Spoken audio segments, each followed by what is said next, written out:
La idea de plantear esta conferencia fue taller básicamente en una idea de acceso universal al conocimiento, porque generalmente nosotros tenemos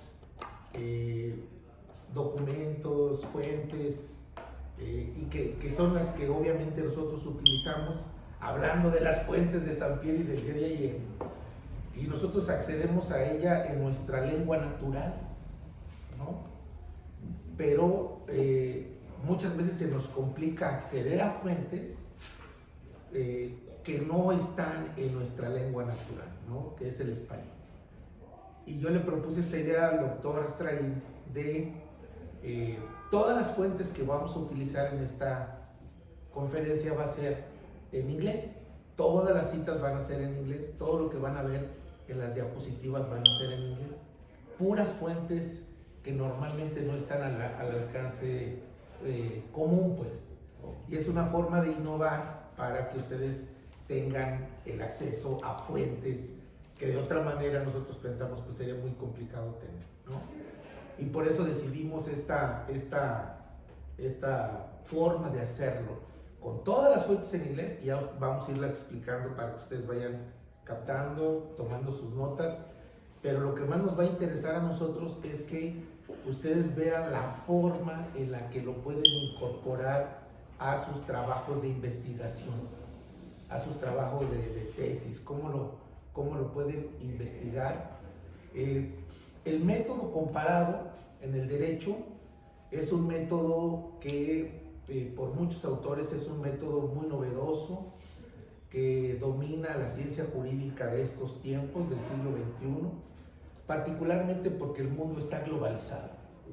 Todos los autores se conocen, o al menos tratan de conocerse, buscan la forma de interactuar, y pues la idea es también usar el método comparado para ver qué se puede mejorar o no en nuestros respectivos países. Hay críticos del método comparado. Gustav Radbruch, por ejemplo, él dice que es una sick science, que es una ciencia muerta, porque los comparatistas están más bien preocupados por el método en lugar del resultado, ¿no? Hay otros, como el alemán Ernest Ravel, que es un gran autor y que obviamente él considera que es el método moderno del derecho comparado, es el método moderno del estudio del derecho, particularmente la Dritte Schule, la tercera escuela, es la que Ernest Ravel propone como el método comparado para el estudio del derecho.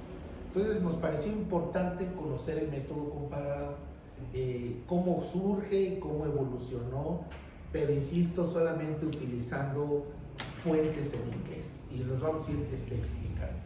Si alguna duda queda en la explicación, yo creo que ustedes saben muy bien inglés, pero si alguna duda queda, pues ya me van diciendo sobre el camino. Miren, ¿por qué el método comparado? Porque nosotros como abogados somos profesionalmente parroquianos, dice Merriman. ¿Por qué? Porque cuando utilizamos el derecho comparado, intentamos o hacemos un esfuerzo por tratarnos de transformar en cosmopolitas, es decir, que incorporamos en nuestra ciencia jurídica fuentes de otros autores, ¿no?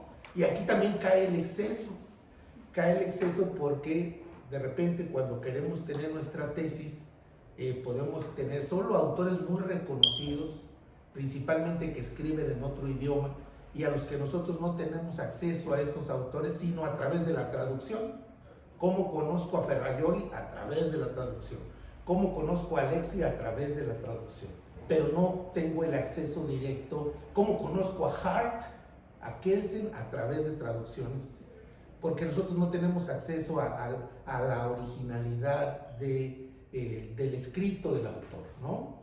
Y eso puede traer un gran problema, porque nosotros no estamos tratando de entender la idea del autor, sino la idea que dice el traductor que el autor tuvo. Ese es el gran tema, ¿no? Y entonces nosotros lo que intentamos es que ustedes tengan el acceso a la fuente directamente, ¿no? Y hay muchas preguntas, fíjense, cuando pensamos en nuestro título de la tesis. ¿Para qué comparar? ¿De qué me va a servir comparar? ¿no? La primera pregunta, ¿para qué comparar? La segunda, ¿de qué me va a servir comparar? En mi propio sistema legal es válido el uso del método comparado. ¿De qué me sirve? ¿Cómo está trabajando en Argentina, en Italia, en Alemania? ¿De qué me sirve a mí en México? Y lo más importante, ¿no? Si algo es válido o algo me interesa en Argentina o en Colombia o en España o donde ustedes quieran, ¿realmente eso que tome de otro país va a ser útil en mi país? ¿No? Los famosos legal transplants, ¿no? Simplemente tomamos una fotografía y la tratamos de imponer acá. Yo siempre pongo como ejemplo el sistema de oralidad penal. Siempre lo pongo como ejemplo, ¿no? ¿Por qué? Porque lo traemos de una familia jurídica completamente distinta a la nuestra y aquí lo tropicalizamos e intentamos pues que funcione pues a nuestra propia idiosincrasia, ¿no? Y lo que decíamos el día de ayer, si hay reformas, ¿qué es lo que sostiene la reforma? No, es que en China se hace así, no, es que en Estados Unidos se hace así, ¿no? ¿Qué es lo que realmente sostiene la reforma? Entonces, la pregunta es, ¿cómo hacer la comparación? ¿No? Y nuestro objetivo es muy claro. Miren, nuestro objetivo es hacer un análisis comparativo y el análisis comparativo puede ser en tres grandes vertientes que podemos mencionar desde ahorita, desde una micro comparación hasta una macro comparación. Voy a dar los niveles después. Pero lo que estamos viendo ahí en mi diapositiva, no sé si se vaya a reflejar esto ahí, pero creo que no, nunca funciona eso. No, pero lo que estamos viendo es que o podemos comparar un concepto, el legal concept, podemos comparar una categoría o podemos comparar un poder del Estado, un poder de la estructura del Estado, ¿no? Yo los invito a que chequen mi Google académico y ahí voy a escribir un artículo sobre una comparación constitucional entre el Senado norteamericano y el Senado mexicano en materia de aprobación de los tratados y que tiene que ver con la estructura de poder, ¿no? Cómo funciona en un país y cómo funciona en otra. Y el comparatista tiene tres grandes tareas. Una, identificar qué es similar, las analogías. Otra, identificar lo que es diferente. Y otra es identificar de qué me va a servir. O sea, cuáles son las posibilidades de aplicar eso que estoy yo descubriendo, ¿no? Puede ser dentro de un sistema legal completito, hay libros completitos sobre, por ejemplo, comparación constitucional, pero también puedo hacerlo desde un concepto, derechos humanos, matrimonio, Senado. Yo escojo el nivel de comparación, ¿no? Esa es la idea. Entonces, el objetivo es identificar analogías, diferencias y cómo puedo aplicar eso para mí. Entonces, yo los invito a su tesis, reflexionar, por eso es un taller, para que ustedes de esto puedan llevarse algo y que ahí en casita lo implementen. Aquí por el tiempo no lo podemos hacer, pero allá, a ver, ¿puedo hacer esto? ¿Cómo voy a tratar si voy a adoptar esto? Ya saben que el método comparado es muy útil, así como se los voy a enseñar. Bien, seguimos pues. Y el derecho comparado surge como tal, como ciencia, en los distintos idiomas, como lo están viendo ahí, ¿no? En español, en italiano, en francés, en inglés, en portugués y en alemán. Es el mismo concepto de derecho comparado. Es como cuando Jeremy Bentham denominó por primera vez. Doctor, una pregunta aquí, bueno, a lo mejor es un poco obvia, pero sí quiero preguntarla. Cuando atendemos situaciones, por ejemplo, de la Corte Americana de Derechos Humanos, ¿es derecho comparado? O sea, porque México forma parte, en este caso, de la jurisdicción como tal, o se obligó pues, desde el 98 y la reafirmó en el año 2011, ¿no? En la cuestión de la jurisdicción que tiene la Corte Americana sobre el Estado mexicano. ¿Esto sería derecho comparado? Porque al final de cuentas somos parte Así es una comparación, en este caso vamos a ponerlo una comparación a nivel constitucional y la comparación, hay muchos tipos de comparación, pero le voy a contestar esa pregunta. en esta pregunta es una comparación constitucional de carácter vertical, en donde el órgano supranacional dicta una sentencia y mi sentencia mexicana la adopta acá. Adopta el criterio, lo incorpora acá. Lo incorpora con sus propias matices, ¿eh? Eso sí, cada país. Allí es donde entra la comparación. ¿Qué puedo aplicar y qué no puedo aplicar? Y eso parte de un análisis comparado. La otra comparación, más para que no se quede en el tintero, es la comparación vertical. A la Suprema Corte también le encanta hacer eso. Los invito a leer la sentencia del uso lúdico de la marihuana, en donde toma conceptos de la Corte Constitucional colombiana. Esa es una comparación constitucional. El chiste es que hay que hacerlo, por eso estamos enseñándoles este método comparado. No es nada más agarrarlo y meterlo. Es un análisis comparado, o sea, cuál es la diferencia, cuál es la similitud y cómo puedes resolver tu propio problema al interior. Bien, entonces para esto también tendré otra pregunta. ¿Por qué entonces el Estado mexicano, por ejemplo, se niega a cumplir disposiciones, como por ejemplo de Belén do Pará, siendo que somos parte de la Convención Interamericana de Derechos Humanos y es un instrumento que forma parte de este rubro de derechos? ¿Por qué entonces, por ejemplo, en los casos de Campo Algodonero, ¿no?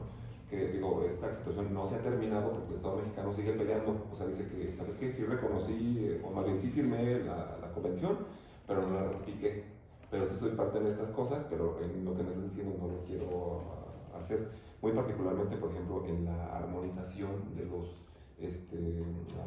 instrumentos jurídicos nacionales para justamente luchar contra este tipo de violencia, que es violencia feminicida en el norte de la República, y aparte reconocer las falencias que tienen, por ejemplo, tanto los ministerios públicos como la policía y todo el órgano jurisdiccional allá en el norte de la República y en toda la República en ese tipo de temas. Pero no, ese es un tema, pero hay muchísimos temas. Lo invito a leer un libro que publicó el Instituto de Investigaciones Constitucionales del Estado de Querétaro.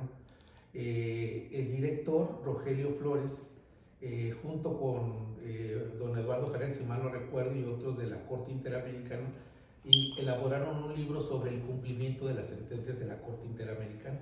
Y ahí va usted a darse cuenta que hay un déficit en el cumplimiento de las sentencias, no llegan al cumplimiento del 100%. Entonces, es un tema estructural el cumplimiento de las sentencias, y no solamente para México, para todo el resto de Latinoamérica. La respuesta es que es el poder soberano de cada estado. El poder soberano de cada estado decide cómo lo implementa y cuándo lo implementa. Entonces ahí va la tercera pregunta, justamente. Escuché, por ejemplo, el señor Adán Augusto, si no me acuerdo. Digo, no es nada político, solamente lo escuché de él, nada más porque, que decía justamente que, bueno, lo refería literalmente, pues era muy interamericana y todo, pero aquí manda con nosotros, ¿no? Porque dices que no vamos a acatar ciertas cuestiones, por ejemplo, en esta cuestión del prisión preventiva de son partes de PIB contra y que decían, no, es que no vamos a acatar eso, porque, o sea, no vamos a cambiar nuestra normativa, porque aquí somos soberanos y porque no nos vamos a dejar que estos señores nos digan qué es lo que tenemos que hacer. Sin embargo, pero pues es una obligación constitucional, ¿no? Porque estamos, el propio apartado del artículo primero lo establece, los tratados internacionales en materia de derechos humanos son ley nacional, son a la par de la Constitución, excepto casos particulares que ha emitido, bueno, que ha dicho la Suprema Corte de la Nación. Pero en este caso, o sea, sí nos podemos negar, así rotundamente, como lo dijo este señor, a cumplir las disposiciones de la Corte Interamericana de Derechos Humanos, siendo que somos parte de y no estamos ya ratificados. Mire, yo otra vez vuelvo al principio del poder soberano del Estado, pero la otra respuesta también es que, por ejemplo, cuando nosotros aceptamos la jurisdicción de la Corte Interamericana, nosotros, así como un tratado, emitimos nuestro consentimiento en obligarnos que nuestros casos sean discutidos allá. Yo siempre lo he dicho, cosa que Estados Unidos nunca va a hacer, ¿no? Por ejemplo, ellos van a decidir internamente, soberanamente. Pero, así como dije sí, así puedo decir que no. Es decir, si en algún momento el Estado mexicano, otra vez volviendo al tema del poder soberano que tiene, decide que no lo puede hacer, porque se puede retirar del tratado esta figura internacional que existe para cuando un tratado no me conviene, yo me retiro de él y ya no acepto la jurisdicción. Dije que sí, pero ahora las condiciones cambiaron y puedo decir que no. Así está la realidad. Estados Unidos es otro gran ejemplo. ¿Qué pasó con el Acuerdo de París y tantos otros? Un presidente dice que sí y Trump dice que no. Así es el derecho internacional, porque se basa en este principio fundamental de la pacta sunt servanda, en donde el consentimiento es la base de la obligación internacional. No podemos obligarnos por algo que no consentimos, pero esa es la razón, ¿sale? Bueno, ¿alguna otra pregunta? Porque si no, para seguirle avanzando. Entonces, miren, así avanzó, adelante. No. Muy bien, miren, y entonces, pues, la comparación, en este caso del derecho, puede ser entendida, fíjese, como una yuxtaposición o una relación entre sistemas legales completos, o partes de él, es lo que decía. Podemos hacer una micro comparación y comparamos un concepto, sistema penitenciario, toda una estructura. O podemos decir, por ejemplo, el derecho de acceso a la información, por ejemplo.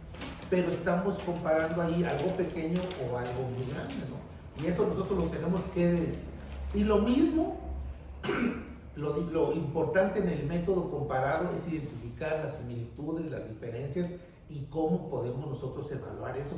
Era lo que comentábamos ahorita con la pregunta. Si nosotros tomamos algo que nos da la Corte Interamericana en el ejercicio del poder soberano del Estado, que es recomendable, en mi opinión, desde la ciencia jurídica, que lo metamos a un análisis comparado. ¿Cuáles son las diferencias? ¿Cuáles son las similitudes? ¿Y cómo podemos aplicarlo aquí nosotros? No hacer este tema del reflejo de una decisión acá abajo, tomarla como tal. ¿Qué es lo que pasa en las constituciones locales? ¿Qué pasa en las constituciones locales? El famoso efecto espejo. Lo que está en la Constitución Nacional, ¿qué hacen los legisladores? Simplemente lo replican hasta las comas. Es más, si hay un error, ahí lo ponen. Sí. Ese es el efecto espejo en las constituciones locales. Y eso es lo que debemos de evitar al utilizar este método comparado. Doctor, ahorita que mencionaba, bueno, ya se me fue más o menos un poquito la idea, pero el problema también es que, bueno, el compañero Julio, ¿verdad? Si no recuerdo. Sí. O sea, Julio mencionaba un aspecto importante sobre la jurisprudencia de la Corte Interamericana, que al final de cuentas es la doctrina jurisprudencial, ¿no? Y la doctrina jurisprudencial, pues por eso se crean como los sistemas como regionales. Cada sistema se adopta las cualidades, necesidades, pero hay me causó curiosidad, ya me regresó la idea, hay un tema que se llama migración de criterios. La migración de criterios, creo que ese es el problema en el Estado mexicano, porque ve que algo está funcionando, como que ya se empezó a regular, aunque no tengamos las condiciones, volteé a ver para ponerme a la par. Así es. Y quiero comparar manzanas con plátanos, y en realidad yo en un nivel licenciatura y también en maestría, y siempre les comento a los alumnos que el problema del Estado mexicano es que buscan, más bien es como son medio de llevan su iPhone y todo, luego compren un celular de hace 15 años, metan el sistema operativo del iPhone, luego ¿qué va a pasar? Puede que prenda, pero a los 2-3 minutos te va a reventar. Eso es lo que pasa en realidad con los sistemas jurídicos o con las reformas de improvisación que hace el Estado. Definitivamente sí, por eso, y volvemos a la misma pregunta de su compañero, pues es porque es una deficiencia en el estudio de la figura jurídica de que se trate, del concepto, de la categoría o de la estructura, y cómo tenemos mayores posibilidades de éxito comparándolo adecuadamente. No nada más metiéndolo a fuerzas, tropicalizándolo sin ningún tipo, nada más porque está funcionando en otro país o porque está de moda, no. Por eso es la ciencia jurídica del derecho comparado. Y luego, fíjense, esto es bien interesante, porque en mi opinión hay un renacimiento, que ya me voy a saltar la diapositiva, por la globalización. O sea, nos pone en contextos mucho más próximos, nos contacta entre nosotros mucho más rápido. Y eso ha generado que haya un renacimiento del derecho comparado. Y vuelvo a Radbruch, ¿no? Que decía que el derecho comparado era una sixth science, porque lo que dijo el compañero es muy cierto. Perdemos mucho tiempo en el famoso cherry picking, lo que ellos denominan en inglés el cherry picking. ¿Qué voy a comparar? Y de repente en la elección de lo que voy a comparar, pues termino comparando, como dijo su compañero, peras con manzanas, porque hay una deficiencia en la elección de los elementos que voy a comparar. O sea, no puedo comparar peras con manzanas, tengo que comparar objetos que sean similares. Pero es por eso Ladbroke decía que era una Six Science, porque es, de alguna manera, el tema está en el método de cómo elijo, qué voy a comparar, etc. Pero es eso, miren, hay muchas razones. Una, lo que ya habíamos platicado, hay una armonización, la globalización que ha generado una armonización del derecho en la primera, cómo el derecho mexicano se parece cada vez más a otros derechos, porque por este diálogo que hay entre los sistemas jurídicos. Segunda, el incremento, ¿no?, de darnos cuenta de la pobreza que existe en la teoría del derecho comparado. Por eso estamos haciendo esto en otro idioma, ¿no? Lo que dije al principio, para incrementar las fuentes, para que ustedes tengan acceso a fuentes diferentes y que podemos encontrar, pues obviamente, en este idioma. Otra razón es la falta de un trabajo reciente que tenga que ver con la metodología del derecho comparado, ¿no? También esa es otra cosa que ha propiciado el renacimiento de esta ciencia, en mi opinión, y pues obviamente la dimensión ontológica y epistemológica, ¿no? Finalmente la cosa existe, la ontología, pero nosotros tenemos que saber cómo existe, ¿no?, qué es la epistemología, ¿no?, el conocimiento de las cosas que existen. Nosotros tenemos acceso a las cosas porque las conocemos, pero acuérdense cuando este gran físico británico Stephen Hawking en algún momento determinó el tema de los hoyos negros. ¿Se acuerdan de este tema de los hoyos negros? No había nada que probara su teoría, ¿no? Era algo que él había dimensionado, ¿no? El de ontology, él pensaba que existían las cosas, pero a través de sus estudios matemáticos llega al conocimiento de ellos, y no fue sino hasta que se hizo este supermicroscopio, ¿no?, que logró captarse una imagen de un agujero negro. Entonces, eso es lo que está pasando en la actualidad. Por eso hay un renacimiento del derecho comparado, porque se requieren mayores estudios y obviamente el uso de estos estudios de mejor manera. Y los métodos importan, ya lo veíamos ayer, y que les hacía la pregunta a eso. O sea, que le hacía la pregunta, por ejemplo, a su compañero Guadalupe.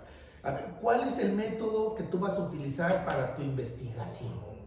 ¿Cuál es el método? Si hay una pluralidad de métodos, ¿cuál es el método que más se va a aproximar? Porque métodos hay muchos, y todos pueden ser buenos. El problema del método es no tener método, y más en una tesis doctoral. Aquí nosotros tenemos que tener nuestro método claro en nuestro trabajo de investigación, que lo vaya guiando. Lo que no podemos permitirnos como científicos del derecho es no tener método, porque no hay ciencia en la segunda línea. Ya hice mucho referencia a Gustav Ladbroke, que ahí está su cita al principio, porque no hay ciencia si no hay método científico. No hay ciencia si no hay método científico.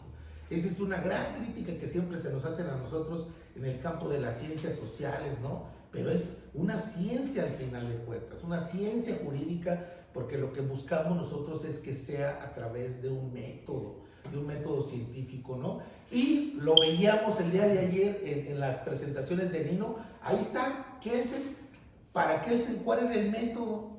El método era considerar a la ciencia jurídica como una ciencia normativa, y al decir que es una ciencia normativa, simplemente por el hecho de denominarle como ciencia, siguiendo a Kelsen, necesitamos un método. En nuestro caso, un método comparado. Y luego, lo mismo que decía Sampieri, ahí está en la tercera línea en rojo: la humanidad evoluciona porque existen teorías de la ciencia. Entonces, si nosotros tenemos teorías, podemos representar una realidad, que era lo que yo también comentaba y le preguntaba ya a su compañero Guadalupe por las preguntas, ¿no? ¿Qué es una teoría? ¿Para qué nos sirve? Finalmente significa una síntesis de una realidad. Es una forma de buscar una realidad y darle un seguimiento a una teoría, ¿no? Y es algo que intenta explicar algo, ¿no? Finalmente nosotros teorizamos, y eso no es realidad hasta que no efectivamente comprobamos que es eso, ¿no? Y ya dijimos, ¿no?, El método, no solamente en el campo de la ciencia jurídica, ustedes que van empezando su doctorado, ¿en qué semestre llevan? ¿Primero o segundo? Segundo, que van empezando, el método es indispensable. Tener claro que necesito un método para mi tesis. Claro, que mi tesis tiene que tiene que tener una visión teórica, por supuesto, porque ya estamos en una etapa superior de conocimiento que nos implica, pues obviamente, dominar un método. Y hay muchas formas, ¿no? Hay muchos métodos. El problema del método es que no tengamos método. La idea es tener un método, ¿no? Hay diferentes caminos, como dice la diapositiva, hay diferentes métodos y no es obstáculo para el derecho, y particularmente para el derecho comparado, el que tengamos muchos métodos. Entonces, así como hay muchos métodos, yo siempre digo, mira, agarra un libro de ciencia, agarra Popper, ¿no? Agarra a quien tú quieras, estos grandes, a Kuhn, Thomas Samuel Kuhn, agarra a cualquier de estos autores y tú te vas a ir dando cuenta cómo va funcionando. Y te vas un poquito más abajo y te vas al método de las ciencias sociales. Y te vas un poquito más abajo y te vas al método de la ciencia jurídica. O sea, tenemos una pluralidad de métodos porque hay una pluralidad de caminos para hacer una investigación. El tema no es que no haya métodos, hay. El tema es escoger uno, que nos vayamos por uno o por varios, ya dependiendo de cada investigación, porque son finalmente caminos que esa es la definición etimológica de método, el camino que debemos de seguir, en este caso para nosotros realizar ciencia jurídica, ¿no? Y nosotros, así en el método comparado, hay una multiplicidad de métodos en el derecho comparado, y aquí lo importante para nosotros es escoger uno. Por eso lo puse ahí con letras rojas, escoger un método. Eso es lo que tenemos que hacer, un método para hacer nuestro trabajo de investigación, ¿no? Entonces, vamos a los métodos. Hay dos grandes partes, uno que son los métodos modernos y otra que son los métodos con los que inició el derecho comparado. Miren, ¿por qué inició el método comparado? Se distinguieron tres al inicio, early methods, ¿no? Al inicio surgieron tres grandes métodos. Acuérdense, multiplicidad de métodos. Por eso ayer estas lecturas que yo cuando me pidió el doctor Astray que hiciéramos esto, obviamente pues entra muy bien como un complemento a lo que ustedes leyeron, ¿no? Y que se prepararon. ¿Cómo comienza todo? Fíjense cuál es, con una comparación nomoscópica. El inicio de la comparación constitucional de cualquier área inicia con la descripción de las diferentes leyes. Y yo siempre pongo el ejemplo de nuestra primera constitución de 1824, ¿no? Logramos la independencia en 1821, hay el primer imperio de Iturbide, llega Iturbide, disuelve el primer gran congreso, que era el que se iba a encargar de hacer nuestra primera gran constitución. Vemos el tema del primer imperio con Iturbide, ¿no? Se va a Inglaterra, regresa, lo fusilan, se crea el segundo congreso constituyente en 1823, y en muy poquito tiempo el segundo congreso constituyente de 1823 tenía que crear nuestra constitución de 1824. ¿Qué es lo que hicimos? Tomar como ejemplo la constitución de nuestro vecino país del norte y adoptar muchas cosas así en la literalidad. Comparative nomoscopy, una descripción simplemente de las leyes, describirlas. Y esa es la primera, ya lo voy a enseñar un poquito más adelante, pero esa es la primera fase del análisis comparado, una descripción. Si yo quiero saber cómo funciona una determinada figura jurídica en España, por ejemplo, la tengo que describir. Tengo que empezar con la descripción. Luego, la comparación nomotética, ¿no? ¿Cuál era? Era no solamente comparar, sino usar la comparación para ofrecer, proponer, reformar nuestras propias leyes. O sea, ya no era simplemente una descripción de la ley, de la Constitución, si ustedes quieren verlo, sino ya también era una idea de usarla, en este caso para proponer una reforma constitucional. Por eso decíamos, en la reforma constitucional, ¿cuál es la comparación? ¿Dónde más se hizo?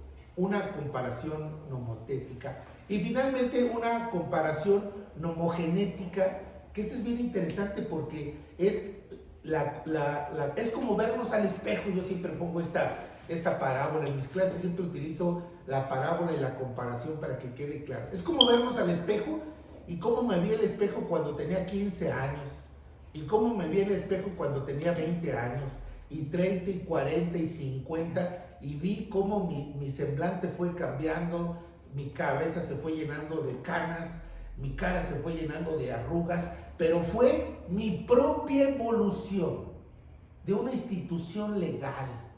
El Poder Judicial, cómo inicia y cómo fue evolucionando.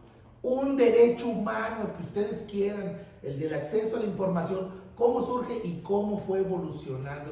Pero es lo mismo, es el mismo concepto, es la misma categoría y es una forma de darnos cuenta de nuestra propia realidad. ¿Qué etapas fuimos pasando, no? Y hacemos nuestra propia, ¿por qué estudiamos un doctorado, no? ¿Qué fue lo que se nos atravesó en nuestro camino que nos puso en un esquema de estudiar un doctorado? Que a lo mejor me quedé sin empleo, a lo mejor soy profesor de una universidad y no puedo ascender si no soy doctor, no me pueden dar una plaza si no soy doctor. Hay una multiplicidad de factores, pero nosotros, fíjense esto que les estoy diciendo, es verme yo en el espejo, ¿no? Esta analogía de verme yo en el espejo y de cómo fui evolucionando en el tiempo. Y es tener una propia perspectiva de una institución legal durante el tiempo. ¿Sí, compañero? Doctor, referente, ahorita que menciona estos tres modelos, me surgió como una escena como de descripción, no sé si a lo mejor estoy mal. En el primero, aquí podríamos hacer como un marco de comparación, digámoslo, su redacción, su esencia de la Constitución, redacción de principios o reglas, porque esa es la base fundamental del constitucionalismo, y creo que esa es como la parte de por qué no se garantizan los derechos dependiendo de su redacción. Creo que pudiera encuadrar dentro del primero. En el segundo es también comparar la cuestión, en algún momento creo que fue con La Salle que estudié este tema, y señalaba que las constituciones también se puede ser redactada la mejor constitución del mundo en una sola noche. El problema es su dimensión, porque tenemos que tocar ciertos sectores. Un marco de comparación también pudiera ser que una constitución tenga muchos derechos o muchos artículos y la otra. Entonces desde ahí empezamos como a ver cuáles van a ser como las limitaciones. Y yo creo que ya lo último sería el tema de compararnos, dice usted. Decimos que en México hacemos reforma tras reforma, suscribimos y adoptamos tantos tratados internacionales salen, pero el problema es que no los podemos materializar, supongamos, y eso puede ser un marco de comparación, porque constantemente reformamos a la Constitución, cuando en realidad tendríamos que hacer eso de ponernos frente al espejo y decir, tenemos todo esto, dejamos de reformar por un tiempo determinado y lo echamos a andar. ¿Podría ser este escenario con estos tres? Sí, claro que sí, lo entendió muy, muy bien, compañero, así es. Es una forma en la que finalmente nosotros nos allegamos de algo, de información nueva, escribiendo, buscando cómo reformamos todo y finalmente vernos en el espejo, ¿no? De cómo fuimos evolucionando, o no, o sea, porque también es eso, podemos pensar desde esta perspectiva, pero la idea es esta, ¿no? Que tengamos, lo entendió muy bien, que tengamos estas formas de nosotros hacer un análisis comparado, y así fue como funcionó al inicio. Y miren, pero esto evolucionó, ahora tenemos los modernos métodos, que son 5 grandes métodos, que ayer también cuando hablábamos de Kelsen, cuando hablábamos sobre todo de Ross, se me vinieron todos estos métodos. Es que vamos a buscar, estos son los modernos métodos. Yo las invito a que escojan un método. Y si van a escoger un método en el derecho comparado, escojan uno de estos o dos si les parece bien. Miren, el método funcional. Kierkegaard, estos dos grandes autores, parten de algo fundamental, que la base metodológica del principio de todo el derecho comparado es la funcionalidad. Fíjense nada más. ¿Para qué voy a reformar la Constitución? Pues para que funcione. Dice Kierkegaard, segundo párrafo, partiendo de este principio básico, ¿no? Todas las reglas que determinan la elección del derecho a comparar, piensen, lo puse ahí entre paréntesis, escoger sistemas legales, debemos de definir el análisis del entendimiento, el campo del entendimiento, la esfera del entendimiento, para ponerles muchos sinónimos. Es decir, tenemos que definir un objetivo. Si yo voy a comparar partiendo de para qué quiero que funcione, pues tienes que fijar un objetivo en tu comparación. Es lo que les acabo de decir. Si voy a estudiar volviendo a la pregunta de su compañero, creo que las preguntas de su compañero nos van a ayudar mucho para ir explicando todo el tema, pero si yo voy a usar una sentencia de la Corte Interamericana, ¿para qué? ¿Cuál es tu objetivo? ¿Para qué? O sea, ¿cuál es tu objetivo? Y obviamente, pues, el resultado que tú esperas, ¿no? Porque tampoco voy a ponerte a trabajar si no espero un resultado determinado. Esto es bien interesante.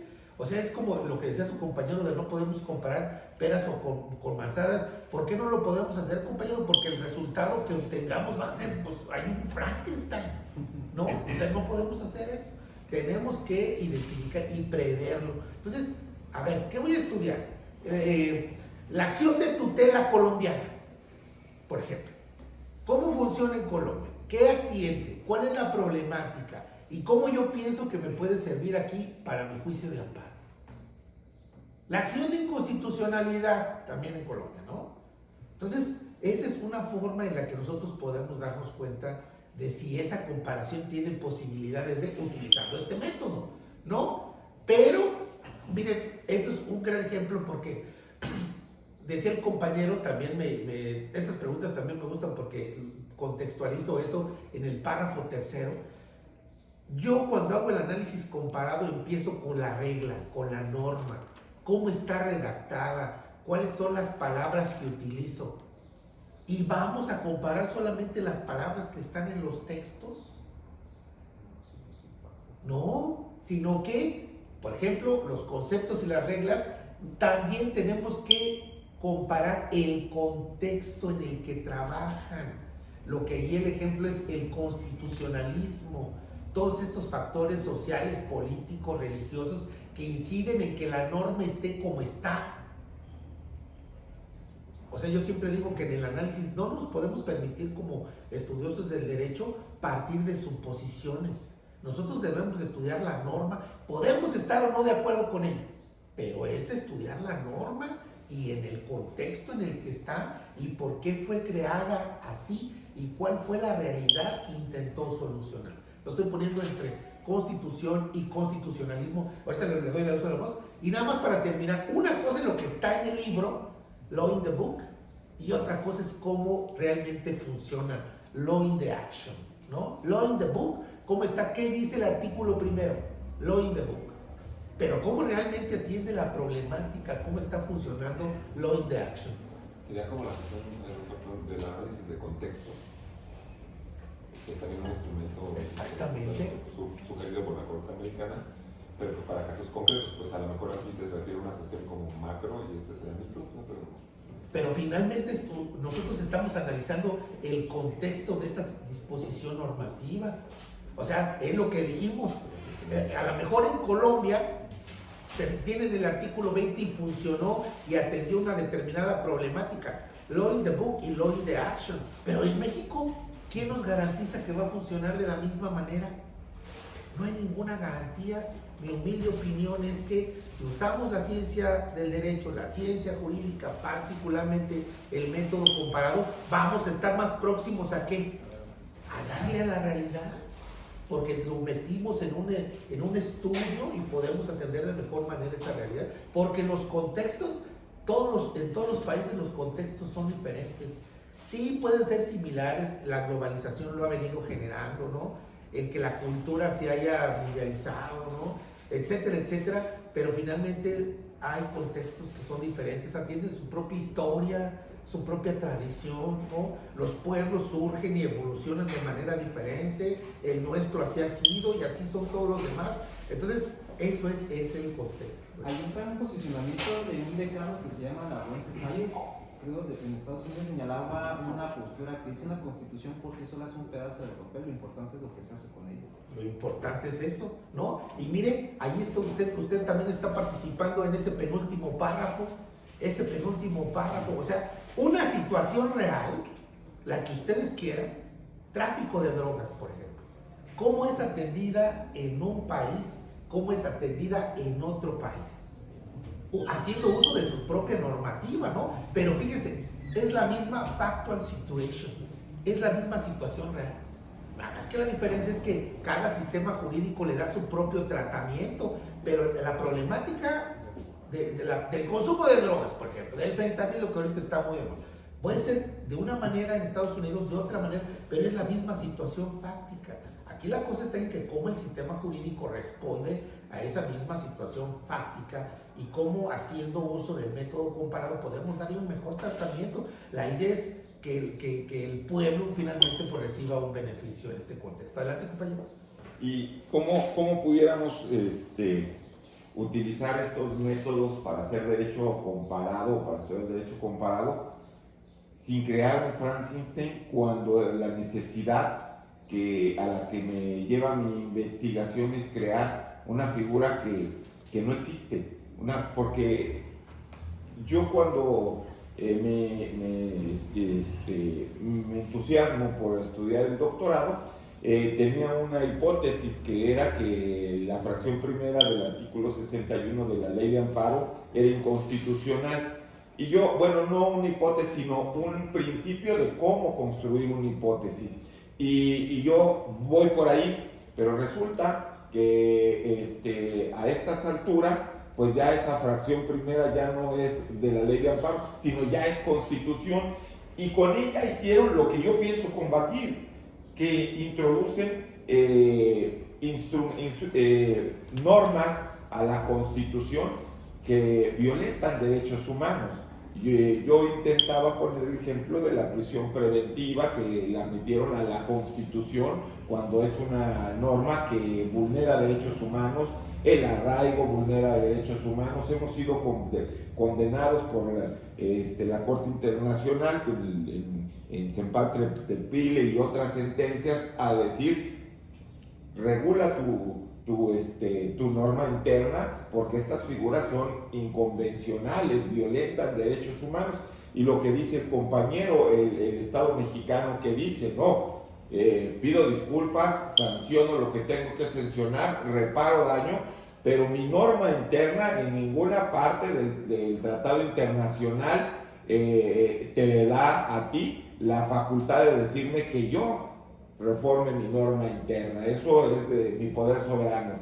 ¿Cómo puedo yo, por ejemplo, comparar la acción popular de constitucionalidad colombiana con el juicio de amparo, cuando esta parte del juicio de amparo que yo pensaba utilizar ya ni siquiera es del juicio de amparo, sino ahora de la Constitución?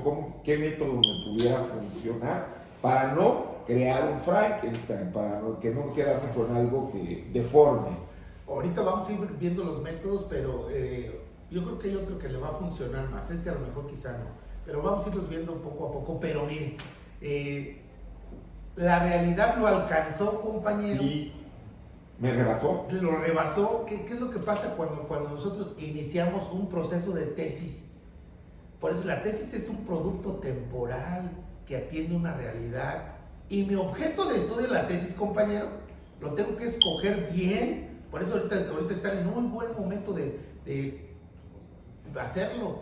¿Por qué? Porque no quiero que nosotros estamos en el campo del derecho y estamos sujetos a que hay una reforma y le dé al traste a mi objeto de investigación, que fue lo que le pasó. Pero no se preocupe, eso pasa muy seguido, ¿no? Aquí la idea es que buscar este método que buscar este objeto de estudio que le permita a usted continuar en el tiempo. Pero yo siempre lo digo, una tesis es algo que tienen que terminar sí o sí.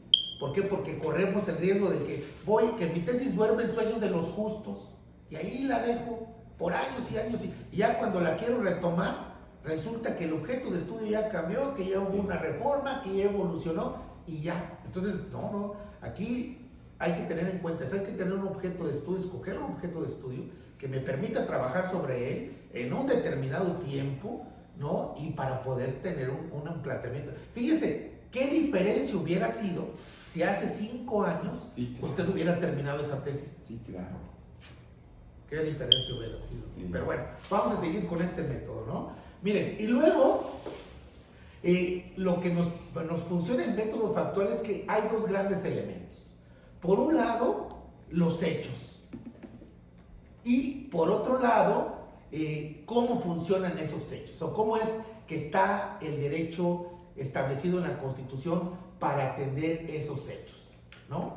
Está una realidad que queremos atender, B, y tenemos un planteamiento normativo, un artículo en la Constitución que precisamente fue creado para atender esa realidad. Bueno, entonces nosotros en el método factual debemos de ir más allá de lo que dice el texto normativo, párrafo 2. O sea, no solamente irnos a los conceptos que están en la Constitución, por ejemplo, porque son instrumentos, son mecanismos a través de los cuales nosotros queremos atender una... Finalmente el derecho es eso, en mi opinión.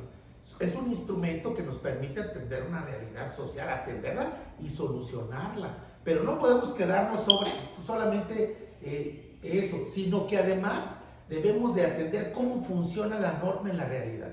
Tenemos una redacción determinada, sí, pero cómo funciona esa norma en la realidad.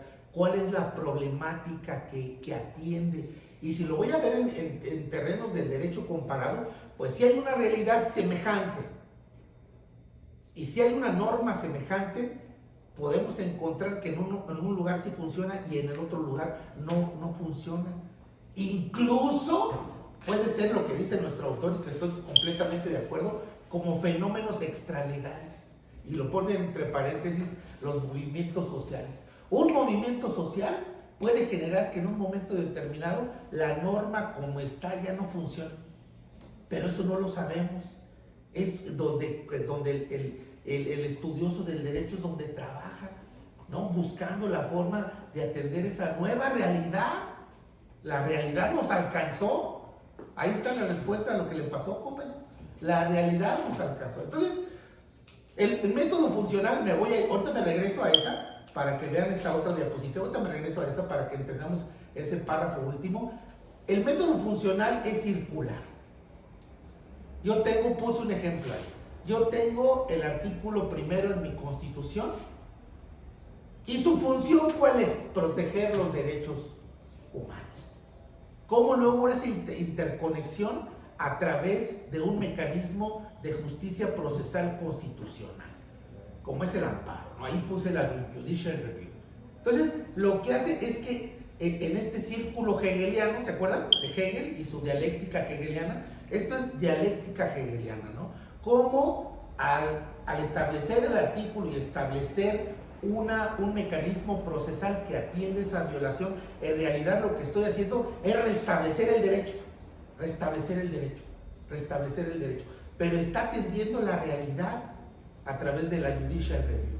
Es el mecanismo del que echamos mano para proteger un derecho que nos ha sido violentado, ¿no? En este caso podemos pensar en el juicio de amparo, pero siempre es un esquema circular. Entonces me regreso al último párrafo para explicar. Es una relación circular entre A y B, que A es la norma, más bien A es la norma, B son los hechos y C es el mecanismo que utilizamos para establecer esa relación, ¿no? Y que es una relación de funcionalidad. Por eso es el método funcional. La norma está establecida de una manera para lograr una función. Si no, ¿cuál es el sentido de que esté? ¿Qué pasa entonces si no cumple la función para la cual fue creada la norma?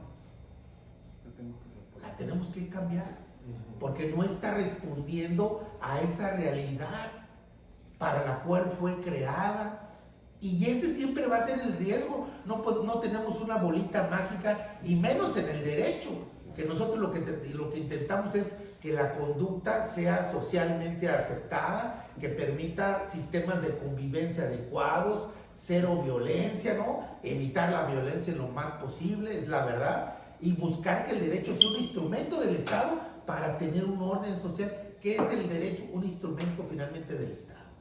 Y el Estado para protegerse, para crecer, dicen unos autores, para evolucionar, tiene que tener un derecho sólido. Yo siempre lo digo así, ¿no? Está en el propio interés del Estado en tener un sistema de derecho sólido, porque es su propia existencia, ¿no? Y no se diga en el campo del derecho internacional, pero esa es la realidad. ¿Sí, compañero? Referente, no sé si acuerdan de esa mitad, hablaba sobre el tema del reconocimiento desde la Constitución. Bueno, yo recuerdo, en su momento trabajamos con un investigador y él nos enseñaba una parte interesante. Dice, siempre tiene que enunciarse el valor supremo en la Constitución como instrumento político. Después será la ley secundaria quien le dará vida. Y ahí es cuando ya empieza todavía esa construcción entre saltarle a lo político y lo jurídico. Y el derecho se va a convertir, o bueno, un mandato se va a convertir en jurídico cuando trae la garantía. Y ahí es cuando ya lo podemos llevar a la práctica. Si me lo detalla la Constitución, lo tengo que desarrollar en una ley, pero ya cuando la estoy aplicando, que caería en esta transición en la flechita de ley para tema judicial, cuando ya no me va a funcionar, ahí es cuando también las lecturas que señalaba Nino, la importancia de aplicar ese medio de control, que es, tengo que acudir ante un tribunal, tengo que tener las vías procesales para efectos de subsanar, y mediante un mandato judicial, ahora sí lo regreso a la Constitución. Pero también aquí hay un problema, creo, en el sistema jurídico mexicano que también no ha comprendido el legislador, que en muchas de las ocasiones empezamos a reformar la ley primero antes de la Constitución. Y ahí es cuando empiezan como esas contradicciones. Y ahí ya es cuando su poder, desde un posicionamiento personal, es cuando estos ya no funcionan, tenemos que jalar la política pública, el plan de acción, para que le dé sustento y empiece a funcionar en teoría lo que la propia Constitución nos da. Así es, compañero, porque son instrumentos que finalmente es lo que decimos. Si tenemos un derecho, por más bonito que esté redactado, law in the book, y si no tenemos un instrumento que lo haga realidad, law in the action, ¿de qué sirve ese derecho de carácter sustantivo? De nada, porque no va a haber forma en la que se atienda la realidad para la cual fue creado, ¿no? Ese es el primer método. Vamos con el segundo método. Miren, el segundo, escojan uno, escojan uno para su tesis. Bueno, esa es la propuesta, ¿no? Si les sirve uno, escojan uno o dos, pero la idea es que los puedan aplicar. El segundo es el método hermenéutico. Y siempre pongo el autor más destacado, que obviamente podemos mencionar muchos, pero en mi opinión el más es Pierre Legrand, ¿no? Pierre Legrand dice que el método comparado es un método hermenéutico. Es el ejercicio de un método hermenéutico. Y luego fíjense cómo cambia el método. Fíjense, el otro era la realidad que atendía, aquí ya no.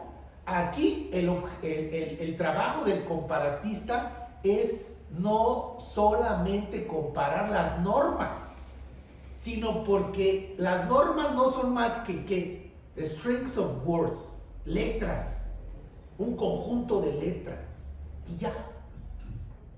Son letras, es una oración que el legislador decidió establecer de esa forma y no de otra. String of words, ¿no?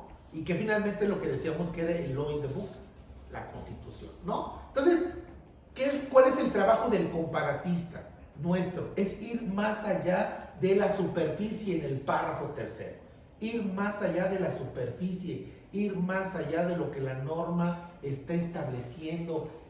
¿Para qué? Para descubrir lo que nuestro autor dice de cultural mentalité.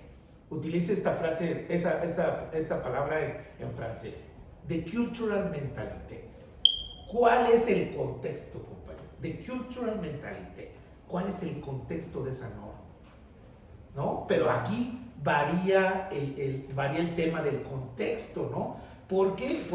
Porque el contexto desde esta perspectiva del método es lo que dice el tercer párrafo, lo que significa la norma. cuál es el contexto político, social, económico, ideológico del que ha emergido esa norma, ¿no? Es decir, él plantea una unión entre la Constitución y el constitucionalismo. Pero finalmente nuestro trabajo es hacer una interpretación, ir más allá, utilizar este contexto para interpretar la norma. Utilizar el contexto para interpretar. Ya no fue la función de la norma, sino estamos utilizando el contexto para definir lo que realmente la norma, ¿no? Y vuelve a utilizar dos palabras en francés, démarche herméneutique, ¿no? Es un trabajo hermenéutico en la comparación constitucional, ¿no? Y pues obviamente dice ahí que decían algunos que finalmente los estudiosos del derecho escriben para sí mismos. Yo creo que no, yo creo que es para toda la gente. ¿Por qué? Porque al final de cuentas todo se ve reflejado en la forma en la que el derecho es entendido, ¿no? Y va más allá de cómo un jurista lee a otro jurista.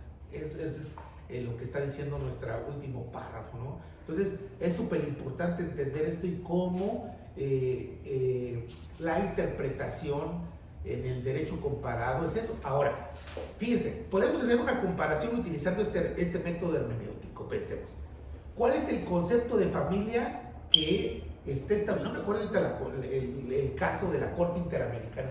¿Cuál es el concepto de familia que maneja la Corte Interamericana? No me acuerdo ahorita el caso. ¿Y cuál es el concepto de familia que nosotros tenemos en nuestra Constitución? Es el mismo concepto, pero ¿cuál es la interpretación hermenéutica que se le da a ese concepto? Entonces nosotros no solamente estamos comparando la norma, sino la interpretación que se le da a esa norma. Método, seguimos. Y miren, otro gran autor, ¿no? Bertelet explica que el esquema del método comparado es diferente al que ya vimos, al del método funcional, porque aquí la relación no es circular, aquí la relación es vertical. Y nos propone también los dos mismos elementos, ¿no? El A y el B. El A es el significado, ¿no? ¿Qué es lo que expresa? Y el significante, ¿qué es lo que es, ¿no? Entonces, hay una relación esquemática entre estos dos. ¿Qué es lo que puse y qué es lo que quiero dar a entender, pues? ¿Qué es lo que está ahí en la norma y qué es lo que quiero yo dar a entender? Y para eso necesito saber cuál es la cultural mentality que ya vimos. Aquí ya lo puso el autor en inglés, ¿no? Es una relación vertical. ¿Qué es lo que dice la norma y cuál es su significado en la realidad? ¿Cómo voy a obtener ese significado? Partiendo de su propio contexto, de su propia realidad. Y eso lo voy a interpretar, ya no es en términos de si funciona o no, sino yo lo que quiero saber es qué es lo que significa. Y lo ponemos gráficamente, miren. ¿Qué es lo que expresa y qué es lo que es? ¿Cómo está establecida la norma y cuál es lo que significa? ¿Qué es lo que está detrás de esa norma? ¿Por qué? Porque son simples palabras, ¿no? Stream of words, decíamos, ¿no? Son simples palabras que necesitan ser contextualizadas, saber por qué están de esa manera y por qué no están de otra manera. Doctor, aquí en esto que menciona sobre la verticalidad, ¿no?, que se debe de establecer, mi tema va enfocado directamente en el tema de la reinserción social, sobre la problemática de drogas que se vive y que no se garantiza la reinserción. Pero hay un criterio bien interesante de la Suprema Corte de Justicia de la Nación, donde dice: el Estado mexicano casi lo mandata ya el criterio, y dice: nunca ha entendido, pasamos de regeneración a readaptación y de readaptación a reinserción, y nunca han comprendido y nunca han garantizado la reinserción social. Entonces, ese tipo de parámetros pueden interpretar para entrar en colisión lo que nos mandata el artículo 18 de la Constitución con un propio criterio jurisprudencial y reforzarlo a través de un criterio de corte interamericana. Sí, por supuesto, y es muy bueno. Es muy bueno porque usted está, what it expresses, ¿no? Que cómo lo está estableciendo ahí en el texto y qué realmente es lo que significa.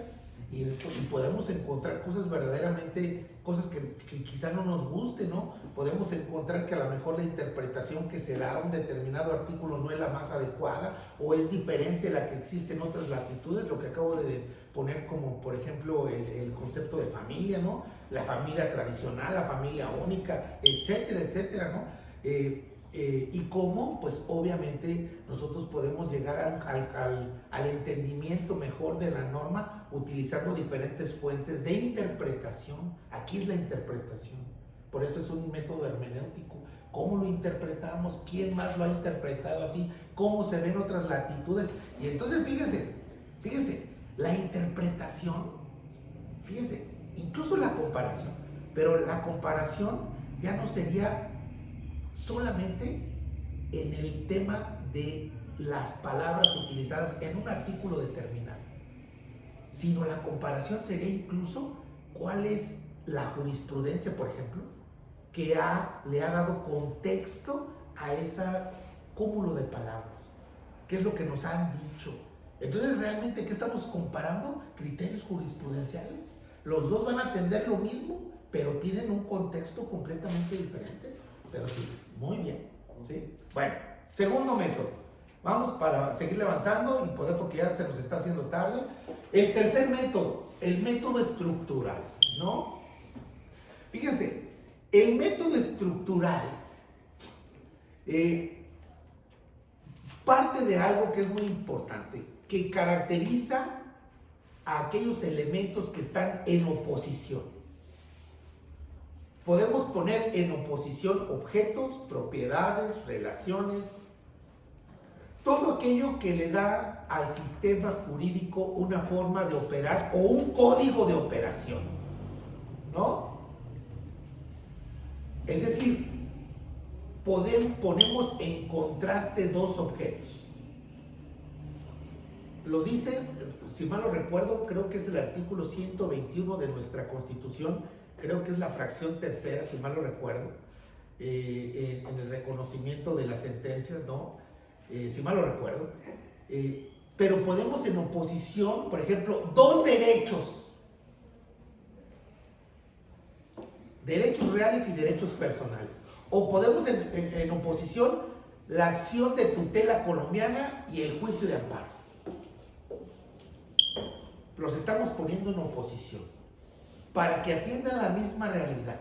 La comparación se da cuando ponemos los dos objetos en contraste. Hay otro autor que a mí me encanta mucho, que también escribe sobre derecho comparado. Bueno, de hecho es Pegoraro y Rinella, ¿no?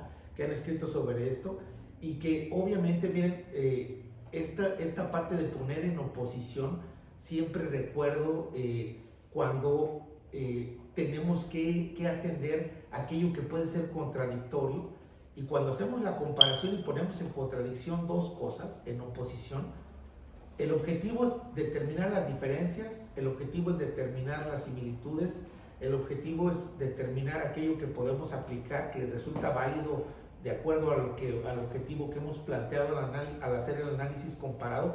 Pero yo siempre he dicho que nosotros aprendemos más de la diferencia que de la similitud. Esa es mi opinión. O sea, cuando encontramos una diferencia en la comparación, de esa aprendemos más que de la similitud, ¿no? Y es poner en oposición eso. Y allí está el ejemplo. Los derechos, bueno, puse el derecho personal y el derecho real, pero aquí también miren, por ejemplo, un derecho real, el ejemplo que ponen ahí, que es el derecho real solamente es entendido o gana significado cuando lo ponemos en oposición a otro derecho, que es el derecho personal, que es el B, y lo ponemos en contexto con otro derecho, que es el derecho de la propiedad, ¿no? El derecho real, el derecho personal y un derecho de propiedad, ¿no?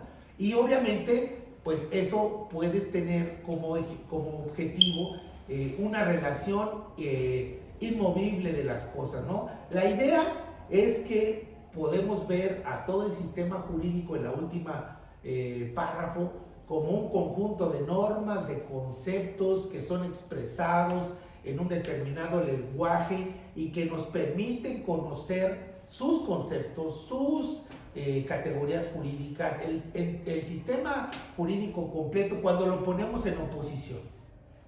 Y aquí la oposición puede ser sobre una solución legal. ¿Cuál es la solución legal que nosotros proponemos a una problemática determinada? Eso es muy importante tenerlo en cuenta, ¿no? Y decíamos el método estructural, solamente para rematarlo,